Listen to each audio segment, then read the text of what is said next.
Behind the Attic Wall by Sylvia Cassedy, Chapter 25. I skipped school today, Maggie said. I went out the front door, and then when my aunts went into the parlor, I sneaked in the back door and came up here. She looked at Timothy John and Miss Christabel and waited for their responses. Then you'll have to learn some lessons from us, Miss Christabel said. Timothy John, what lessons do we know? Timothy John thought a while. Lessons, he said. We used to know lessons, didn't we, Miss Christabel? I can't seem to remember them, though. He consulted his scrap of newspaper. How about washtubs? He asked after a while. Washtubs aren't a proper school subject, Miss Christabel said. She should be taught Latin or botany. Ah, yes, Latin, Timothy John answered, or botany. Which one is botany, animals or rocks? It's plants, Maggie told him. It's flowers, Miss Christabel said. Flowers, Timothy John exclaimed. Let's do that. He picked up Juniper in his basket and led the way into the garden. Now, he said, when they had all arranged themselves in front of the roses on the wallpaper, we will start with the blossom. Who knows what the blossom is? Juniper, do you? But Juniper only growled in his basket. Maggie? Maggie tried to remember what she had learned in science once about blossoms. Something about sepals and stamens and pistons. No, that was cars. Pistils. No, something about that. No, something like that. It's the flower part with the petals, so you can tell if it's a rose. And it's where plants reproduce, she added, remembering something else. I don't think that's right, Miss Christabel said, and she bent her head close to a single rose on the wall. It looks to me like a dancer in a gypsy costume, she said. Don't you think so, Timothy John? Look, these are her scarves. Crimson silk scarves. See how they float in the wind when she spins. I think the blossom must be a gypsy dancer. Timothy John bent over and examined the flower with her. Yes, and this bud is a gypsy baby. See? It's all swaddled in scraps and tatters. At any moment now it will kick its way out. Put your ear to the vine, Maggie, and see if you can hear it cry. Maggie did as she was told, half expecting to hear a tiny whimper from the flowered paper. But there was no sound, and she pulled away. I can't hear anything, she said. Then it must be asleep, Timothy John answered. What about the leaves? Who knows what leaves are, Maggie? Maggie looked at the green leaves, twining up and down the trellis in their steady rhythm. Leaves, big rose leaves, small rose leaves, big rose leaves, small rose. I don't know, she said.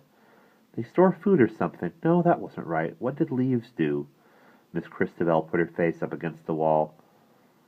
They're castanets, she said. They're the gypsy castanets. Wait for the wind to blow and you'll hear them shake. There they go. Listen, Maggie.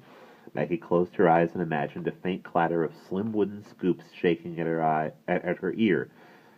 But she tossed her head quickly and stared again at the design on the wallpaper. What kind of lesson was this anyway? There now, Timothy John declared. We have learned all about flowers today. You left out the thorns, Miss Christabel reminded him. The thorns! Timothy John exclaimed, and he let his hand dart from spot to spot on the wallpaper. Sharp, sharp, sharp! And he pulled his arm back rapidly. Maggie, tell everybody what thorns are. What were thorns? Those hidden arrows that made tiny beads of blood spring out in your fingertips? I don't know, she said. But you must know, Timothy John insisted. Look at them again. What do they make you think of? Maggie leaned down to look at the thorns on the wall. What did they make her think of? The little black barbs on the paper were blunt and harmless, faded speckles among leaves and buds. Suddenly she had a thought. They're hooks, she said, for catching the gypsies' scarves on so they won't blow away. Miss Christabel and Timothy John both stopped still. That's wonderful, Timothy John exclaimed. What a wonderful answer. Hooks to catch scarves on. Miss Christabel, isn't that wonderful? Maggie has taught something to us today. Maggie, that was truly wonderful. Maggie thought about what she had said. It was nice, like a poem, and she smiled a little. There were shimmering ribbons of rain at the windows, and only the palest of light settled on the little table. The two dolls held their hands above the kettle for warmth, they said, and their fingers now and then caught the faint glow of its copper dome. Maggie drew closer. It did seem warmer at the table, and looked across at the two doll faces, glowing too in the copper shine. She put her hand out to them for a quick moment. Please, she whispered, let me live here with you all the time. We could have lessons, and I could make your tea and water the roses. You could be my teachers, and I could be your... caretaker or something, we could belong to each other." "But then he wouldn't be our visitor," Miss Christabel objected. "I could be your all-time visitor," Maggie suggested. "That's not a visitor," Miss Christabel answered. "That's a member of the household." "I could be that, then. I could be a member of the household that takes care of you and fixes you when you break." "That makes no sense at all," Timothy John said. "Who would come to visit?" "But you didn't always have a visitor," Maggie said. "What did you do before I came?" "Waited," said Miss Christabel. "Waited for what?" "For our visitor." Maggie looked at them both. "For me, you mean? All you did was wait for me, but for how long?" "Until you came," Timothy John replied. "No, I mean, how long have you been here? When did you first come? When did you first start waiting?" "When did we first come?" Timothy John repeated, and he lifted his newspaper scrap to his face and studied it a long time. "Wednesday," he said finally. "No, how many years ago?" "How many years ago was Wednesday?" Timothy John asked Miss Christabel. "A good many," she replied. "A good many," he told Maggie, "although there were many that were not good at all." Maggie looked at the newspaper. "That's from when you first came here?" she said. "When the newspaper is from? 18-something? But that's maybe 100 years ago. You've been here 100 years?" 100 years. How many girls could have lived in the school downstairs at that time? How many girls could have lived in the school downstairs all that time? 100, 200, 1,000?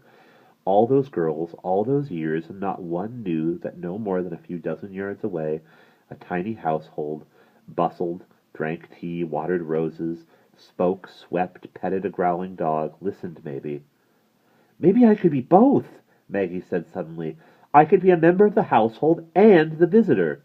"Then you would be visiting yourself," Timothy John objected, "and that would make no sense. You are the visitor. We are the members of the household. One visitor, two members of the household. Until the other one comes, and then we will be three." Maggie put her teacup down. "What other one? What do you mean? Who else is coming here?" "There is one more of us to come," Miss Christabel said, holding the teapot over her cup. "And then we will be quite complete." "Who?" Maggie demanded. "Who's coming? You mean another doll?"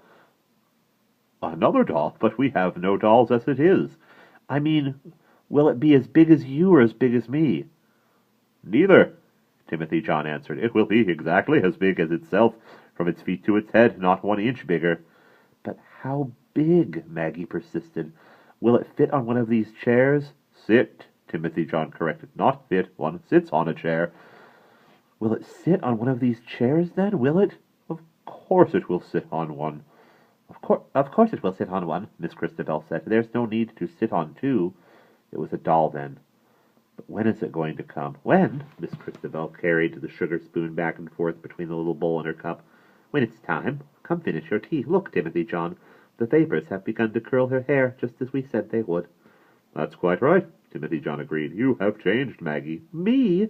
Maggie looked down at her feet. "How have I changed?" "The roses have changed you," Miss Christabel said. "Their glow has come off on your face, as we said, and the bread has fattened your wrists." "Look in the mirror," Timothy John said, "and see for yourself."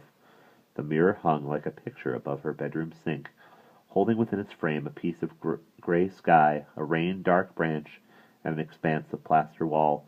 Maggie put herself in the scene. It was true. Her face was fuller. The shadow that used to fall just below her cheekbone was gone, and her chin had lost its sharp point. Her hair, too, no longer lay like wet weeds against her neck, but fluffed out around her ears. Was it really because of the roses and the wooden slabs of bread and the empty cups of tea? She seized her brush, and tilting her head to the side so that her hair fell on her shoulders, began striking at it with the sharp bristles until it floated out like a chiffon scarf around her face. Nice! She looked nice in the mirror. She had hardly looked in the mirror since she had shown off its powers to the Backwoods girls. The Backwoods girls! How long had it been since she had last called them to her, and guided them through the many wonders of her room? It was hard to remember. A month, maybe? 2? She looked now at these same wonders, a pen on the desk, the playing cards. When had she last played solitaire? The chest of drawers, and she felt no urge to show them off to anyone. "Maggie!" It was Aunt Lillian. Maggie watched the color drain from the face in the mirror, and she remembered suddenly that she had skipped school that day and forgotten to come back through the front door at 3 o'clock. "Maggie!" Aunt Lillian's voice came from the garden, and Maggie went to the window. It was still raining, and two black umbrellas, like a pair of giant toadstools, suddenly sprung from the earth, moved to the birch trees and rose to the rose beds, back to the birches. "Maggie!" the aunts called, first one and then the other. "Maggie!" She returned from the window and stood against the wall. Presently a door slammed, and Aunt Lillian called somewhere below, "Maggie!" She stepped quietly into the corridor. "She's never skipped school before," she said. "Maybe she's run away. Children don't run away from homes where they are properly nourished. Then where can she have gone? To see a friend? She has no friends." There was a long silence. Then, "She was just beginning to improve. She stopped sucking her hair. Have you noticed that? It's her nutrition. Children with adequate nutrition have no need to suck their hair. And her face, it's beginning to fill out." It was true, then. Even her aunts had noticed. Maybe something happened to her on the way to school. Not likely. She would have been seen. There was a new tone in their voices now. Worry. They were worried about her.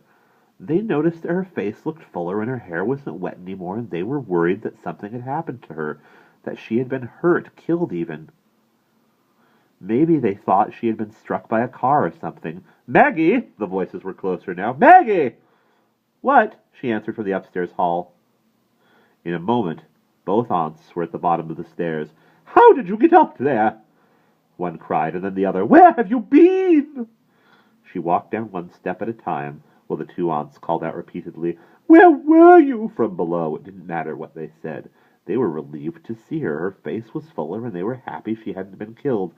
"Into the parlor," Aunt Harriet commanded when she reached the bottom step. Both aunts seated themselves side by side on the sofa before they uttered another word, their gray hair and gray clothes fading into the gray of the cushions. "Sit down," Aunt Lillian ordered. Why weren't you in school today?" Aunt Harriet demanded.